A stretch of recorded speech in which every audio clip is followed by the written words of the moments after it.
This video is about Wilfred Owen's exposure, and the first thing I'd like to do is consider what the word exposure might mean here. On the one hand, they're exposed to the extreme weather conditions of winter, but they're also exposed to death.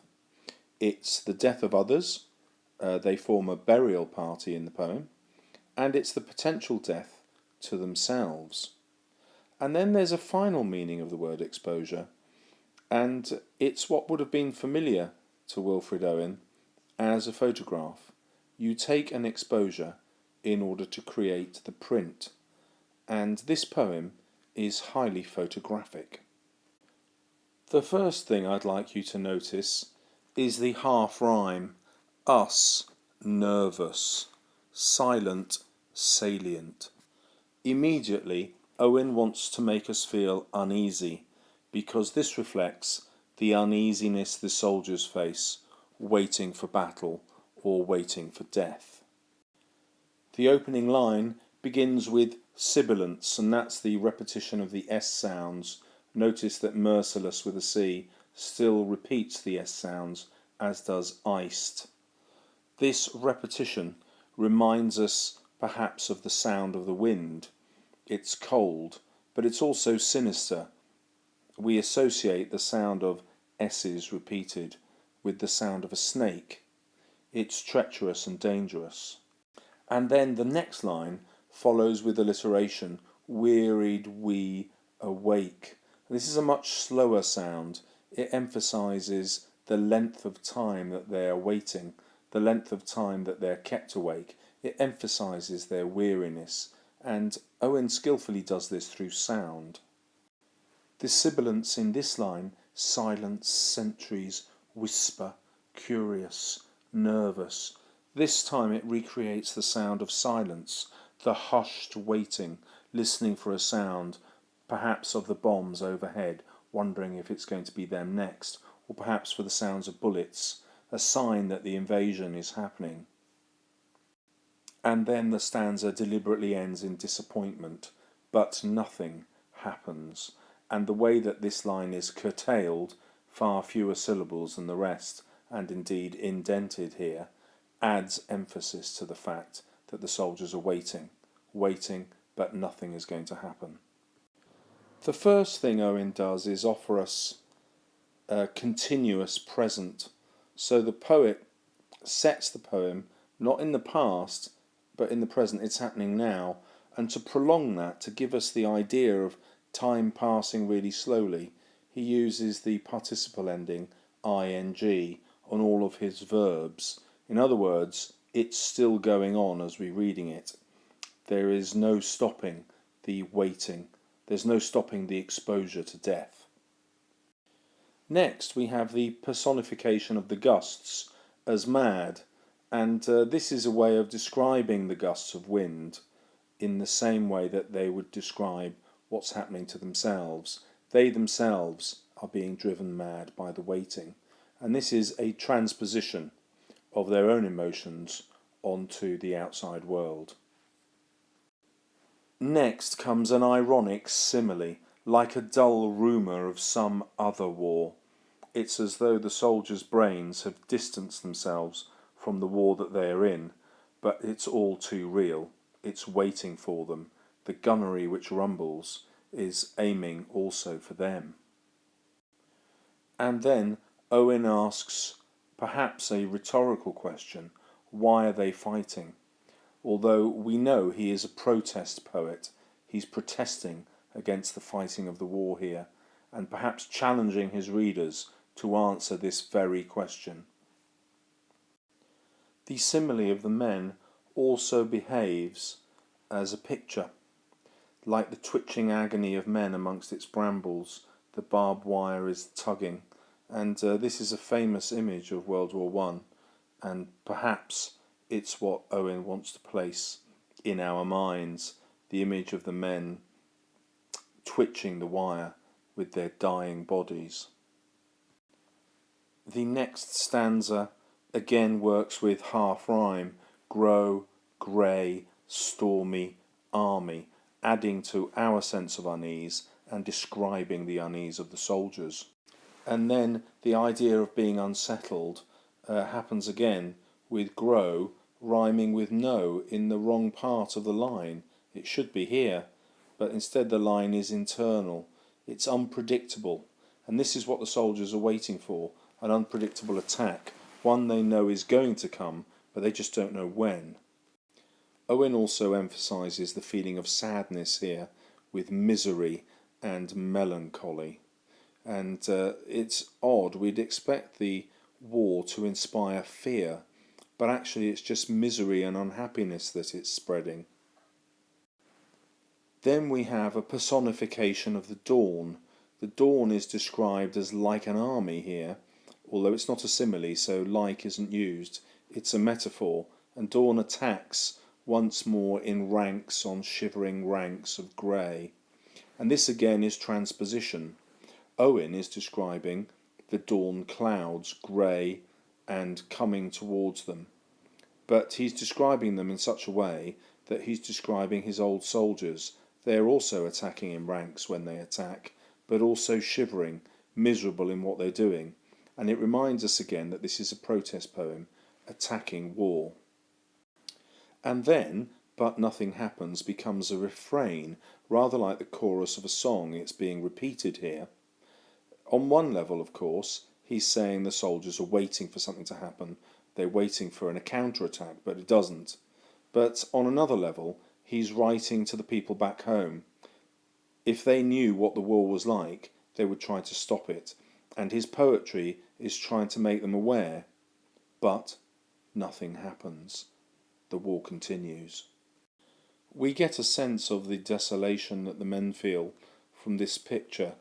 Notice they have their backs turned to us, and this is a representation of how society perhaps is ignoring the men, and a motivation for Wilfred Owen to write this kind of poem, where he wants people at home to acknowledge their suffering, but of course they don't. They just simply allow the war to continue. This video is about Wilfred Owen's exposure. The next stanza begins with more sibilants. Here, the sibilants represents the sounds of the bullets, and again they're quite ironic. Sudden successive flights of bullets streak the silence, and it's ironic because the sound is quite soft. It's muffled, and it takes away the idea of how threatening the bullets are. And strangely, the men feel this way too, because the bullets are less deadly than the air. The coldness of the air is more of a threat, and that brings us back to the exposure of the title. The weather itself is more deadly. The massing ranks of grey is more deadly than the German enemy firing bullets at them.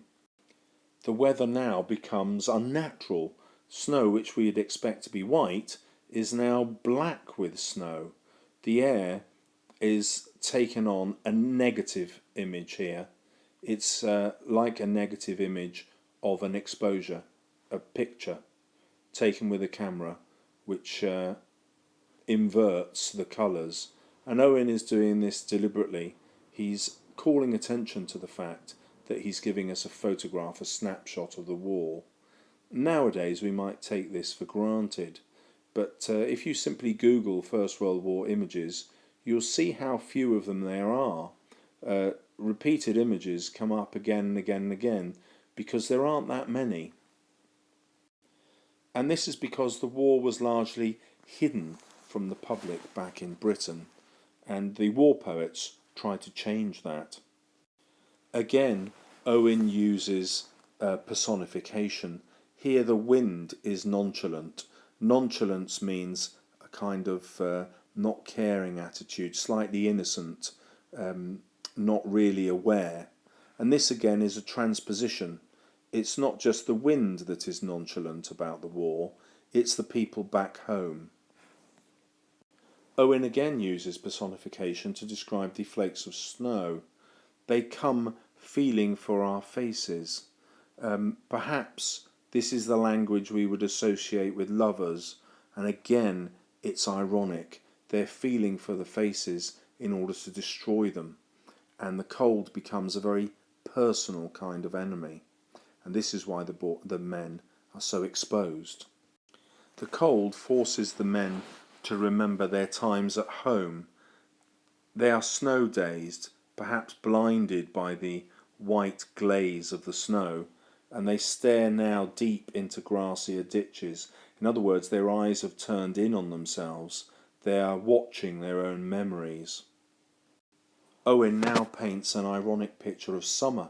We drowse, sun-dozed, littered with blossoms, trickling where the blackbird fusses. And this is a memory of not just happier times, but the home they hope to go back to. The sibilance here, underlined in red, is deliberately soft, and summer is welcoming. It's ironic, of course, because they could not be further away from it. The question with which the stanza finishes, "Is it that we are dying?" echoes the thoughts in the soldiers' minds, but also it is perhaps a rhetorical question. Of course they're all dying. The soldiers are surrounded by death, and they can see no escape from it. As if to emphasize that there is no escape, he next describes the soldiers and himself as ghosts. He's really telling us that they are already dead. They are simply waiting to be killed. They don't know how, but they know it's inevitable. On one level, home here is what he's calling the return from the battlefront, perhaps back to base, and they are dragging themselves home. But another way of interpreting this is the soldiers themselves will never return back to England. It's only their ghosts that will make that journey. Now he imagines the fires of home, fires in people's fireplaces, and he thinks of their embers and uses this metaphor, crusted dark red jewels. We can picture the glowing embers at the end of the fire. But the metaphor of describing them as jewels shows how precious this image of home is, and also perhaps how unattainable. Perhaps he does not believe that they will ever get back home. Now he imagines the sounds of summer, the sounds of crickets, and perhaps seeing mice in the fields, and we're reminded of a summer at home. But now the metaphor changes. The house is theirs, belonging to the mice and the crickets. Shutters and doors are all closed. Suddenly this house comes to symbolise what is actually waiting at home, and what's waiting at home is nothing. There are no human beings there. It is as though the soldiers feel they have been completely abandoned, and the people who live at home have no meaning to them. And the reason for this is perhaps a sense of betrayal. On us the doors are closed, and so here is an image where Owen feels the soldiers can never return back. Even if they physically return home, they can never really properly discuss the experiences of war, because the people at home don't want to know. If they did know, they'd try and stop the war. And then we have this sadly ironic line here. We turn back to our dying.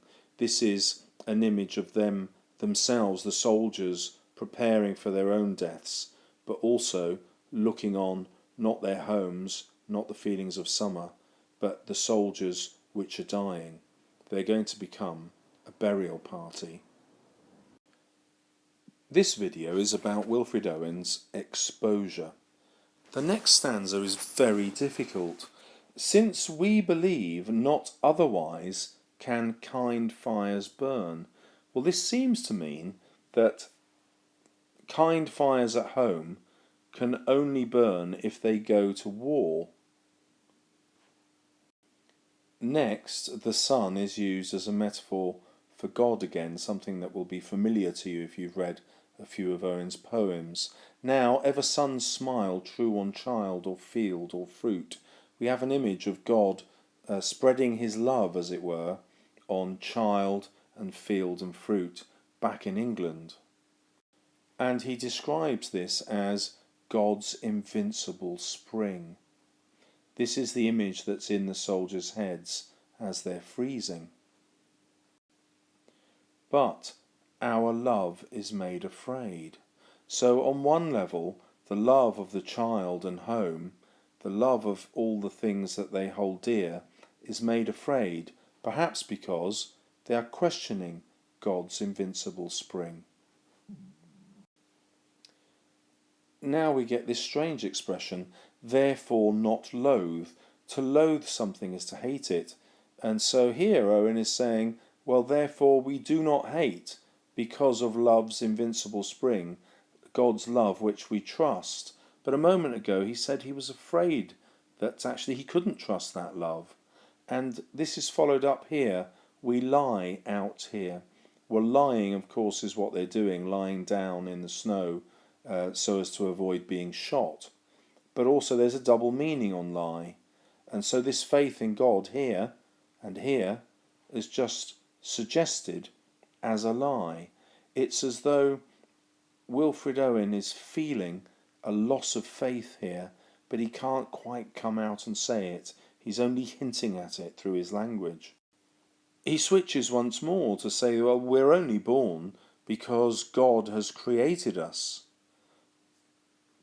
before completely changing tack again, for love of God seems dying. So this is his own love of God that is disappearing. So we've got here, in this very, very difficult stanza, an image of the poet at war with himself. His own faith is under attack by his experience of war. And another way of looking at this line is looking at the consequences of war. He's watching thousands of people be slaughtered, and he's thinking, actually, it's God's love itself that is dying. God no longer loves mankind. In the final stanza, it seems that Owen has made up his mind. He's decided that God is actually attacking them. And that's why his frost is capitalised. His refers to God. So tonight, God brings his frost, and it fastens on the mud, but also on us.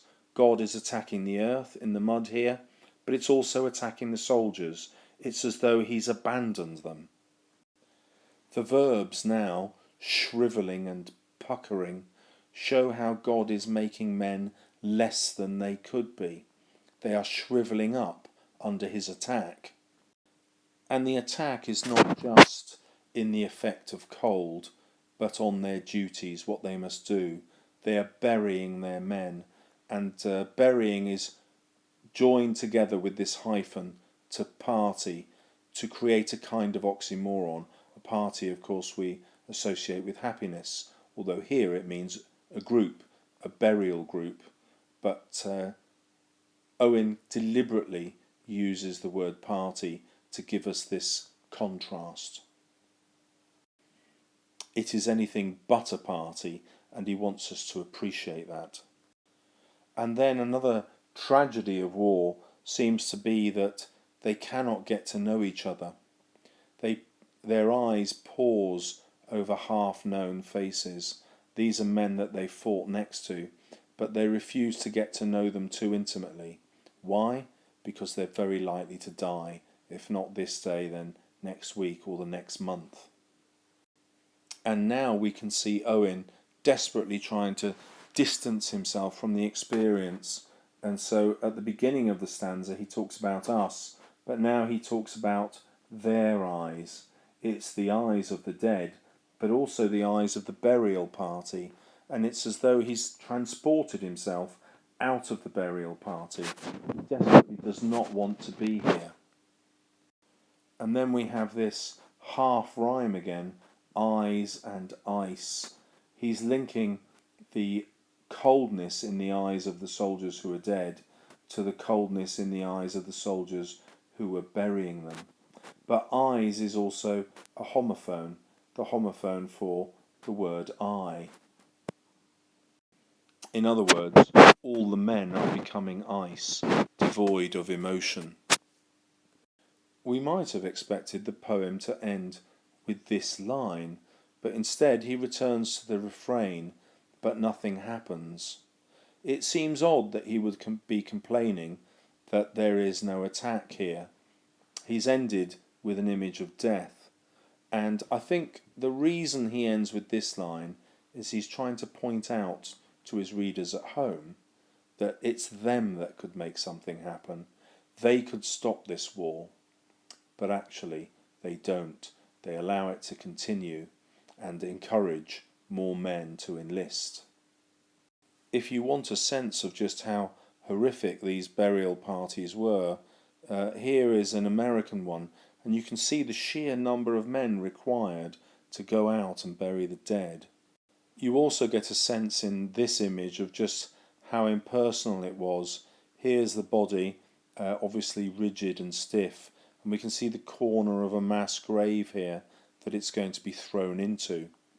Another image here shows just how depersonalised that burial can be. Here we see another pit. The reproduction of the photograph isn't very good here, but it's very likely that these bodies are not people but horses. Finally, we might need to say something about the structure of this poem and relate it to the meaning. Usually, Owen writes lines which are 10 syllables or fewer. Here they're extended. I've put the numbers of syllables of these two stanzas here, and partly that, I think, is to convey the waiting. This sense of time being stretched out is echoed by the syllables being stretched out in each line. And then this repeated refrain of the short syllable line reflects the poet's desire to escape the terrible waiting. Anything is better than waiting for battle, even battle itself. But it also shows how the soldiers are waiting for the war to end, and perhaps waiting for the people back home to bring it to an end.